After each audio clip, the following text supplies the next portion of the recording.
Hello, everybody.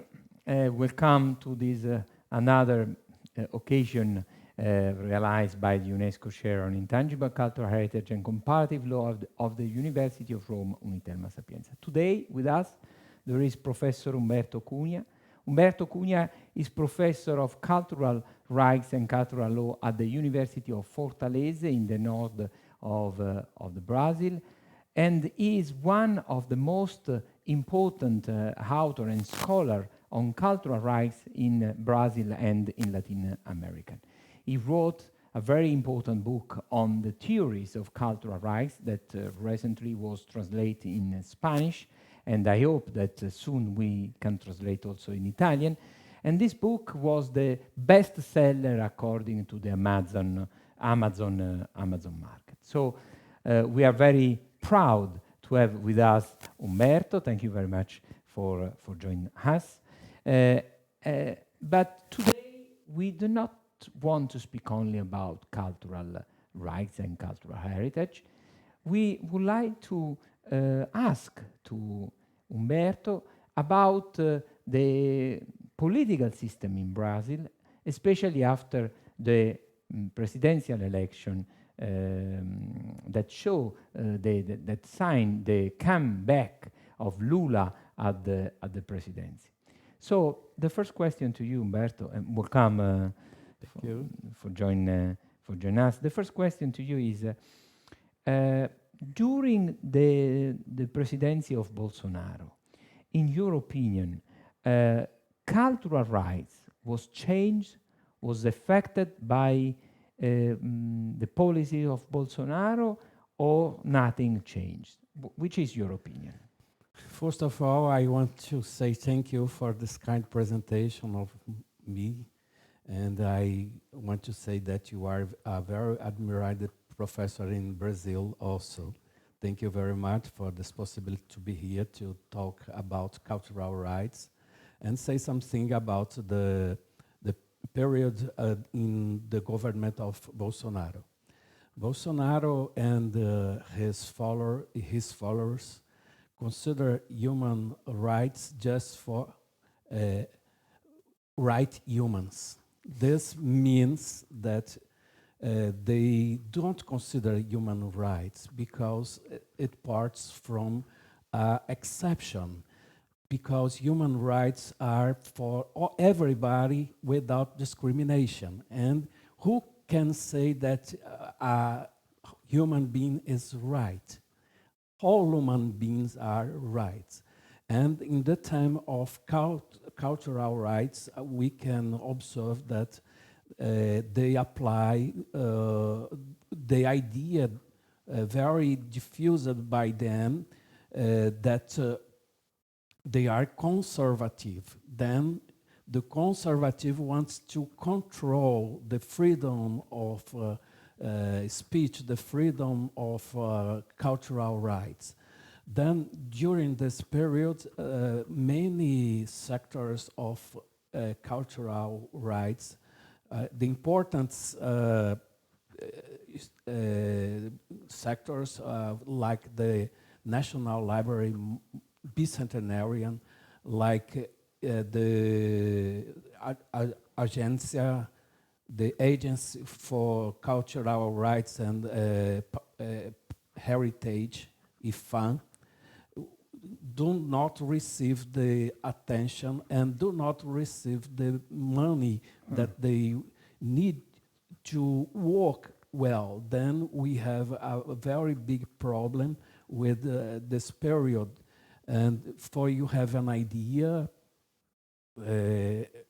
Bolsonaro had so many secretariats of culture because before Bolsonaro, we had a minister, and in Brazil, secretariat are below minister, and many secretaries. One of them made a spell, made a speech imitating Goebbels, the Hitler minister of communication. Yes, just for you have an idea. If he spelled, then Jewish community do not accept, and Bolsonaro send he out from the government because it's a measure not acceptable at all. Yeah. Thank you, Humberto. So, in your opinion, after the election of Lula, Lula will be in charge starting from January 2023. After the election of Lula, will change something about policy-related cultural heritage and cultural rights? Yes, the expectation is very good because Lula comes back. He was elected in 2002 and stayed in the government for 8 years. And he promoted to Minister of Culture Gilberto Gil, a famous singer, yeah. in knowing all over the world and very sensitive for questions of culture. Then the expectation is very, very good for back. Lula told during the electoral process that he will recreate the Minister of Culture, and he will also create another ministry for originary peoples. That is a good idea, very good idea, because the Constitution of Brazil considered the respect for the originary peoples and descendants of the ancient slaves or people that were submitted for this condition. Yeah. Thank you, Humberto. In Italy, during the election process in Brazil, a strong majority of people thought that Lula win the election because we realized that the policy of Bolsonaro was in several cases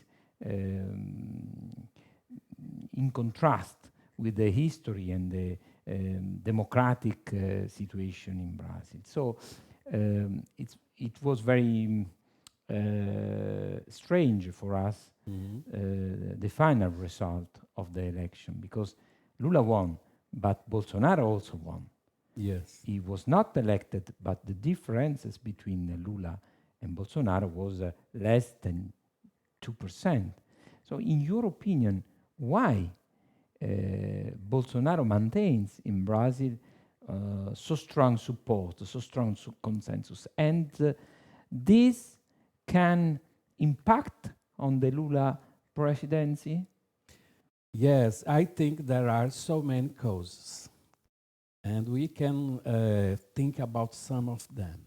First of all, we must remember that Bolsonaro was elected in 2018 to be the president of the republic. Being in the power, he formed a network in the field of the political body, and he has so many support. This is one reason. Another reason is the waves of political in the world. You can see that Bolsonaro is called the Trump of the tropics. Then there is a wave that changes sometimes for the right, for the left, for the extreme right, for the extreme left. But there are also a problem that was detected not by me, but by former president of Uruguay, Pepe Mujica, that says that when Labour Party was in power, it don't have the worry to form citizens, but consumers.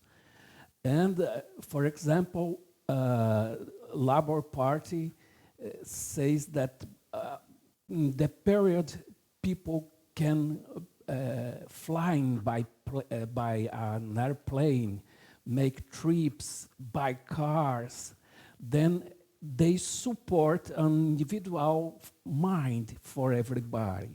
They don't have proud to say that we have a better system of transport, public transport, or health public system better.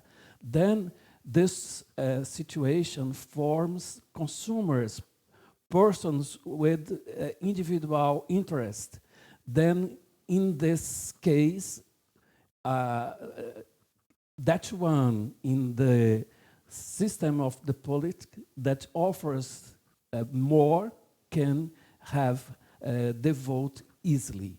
Then your analysis is very perfect. Bolsonaro made more deputies and senators than Lula. Lula will have a Less. very, yes, this time. Well, and in your opinion, this impact on the Lula policy, because it is true that the Brazilian constitutional system is a presidential system, but also it needs the majority in the parliament if he wants to pass bill and to make some reform. But Lula didn't have the majority in the parliament. Yes, he don't have, and he will need to prove that he's a very linked or a very strong policy to negotiate with the parliament. This situation in the constitutional law of Brazil, it's responsible for the problem of corruption. The corruption that The Lava Jato, no? the Lava Jato, for example, that executive power need to give money or need to give employers employments for the. We are Italian, and unfortunately, we really know the situation because also in our country there is a very strong problem with the corruption. So we understand what you say. Yes. And I think our Constitution, 1988, is the first democratic constitution, but we need to review the checks and balance of our Constitution, because the situation of many parties without ideology is very difficult for anyone that is elected to be a president of the Republic in Brazil. Okay. Thank you very much, Humberto. Thank you very much. We are very happy for this short discussion on a very important issues. I think that the Brazilian legal context will be more and more interesting for us, not only for cultural rights, but in general for constitutional issues, because as you noted, there will be some problematic aspect for the implementation of Lula policy, but nobody knows. So thank you very much, Humberto, and we will see on the website of the chair, UNESCO chair of Unitelma Sapienza, for next dialogue with other experts like Humberto. Thank you, Humberto. Thank you. It was a big pleasure.